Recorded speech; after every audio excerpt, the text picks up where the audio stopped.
Hi, my name is Anthony Malcom with the New England Black Wolves, and I'll be reading you a book today called When I Was Young in the Mountains.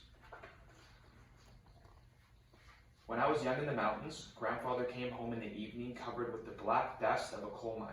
Only his lips were clean, and he used them to kiss the top of my head. When I was young in the mountains, Grandmother spread the table with hot cornbread, pinto beans, and fried okra.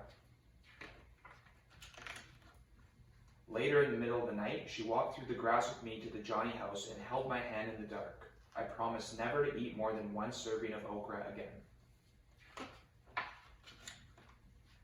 When I was young in the mountains, we walked across the cow pasture and through the woods, carrying our towels. The swimming hole was dark and muddy, and we sometimes saw snakes, but we jumped in anyway.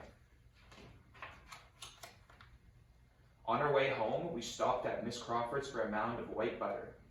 Mr. Crawford and Mrs. Crawford looked alike and always smelled of sweet milk.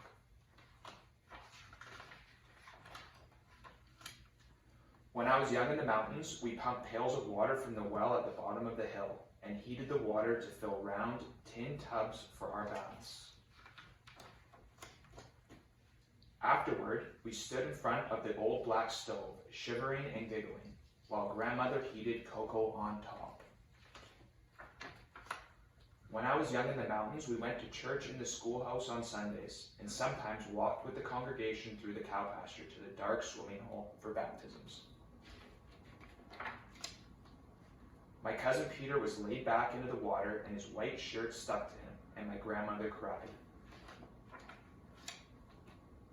When I was young in the mountains, we listened to frogs sing at dusk and awoke to cowbells outside our windows. Sometimes a black snake came in the yard, and my grandmother would threaten it with a hoe. If it did not leave, she used the hoe to kill it. 4 of us once draped a very long snake, dead of course, across our necks for a photograph. When I was young in the mountains, we sat on the porch swing in the evenings, and Grandfather sharpened my pencils with his pocket knife. Grandmother sometimes shelled beans and sometimes braided my hair. The dogs lay around us, and the stars sparkled in the sky. A bobwhite whistled in the forest. When I was young in the mountains, I never wanted to go to the ocean, and I never wanted to go to the desert. I never wanted to go anywhere else in the world, for I was in the mountains, and that was always enough.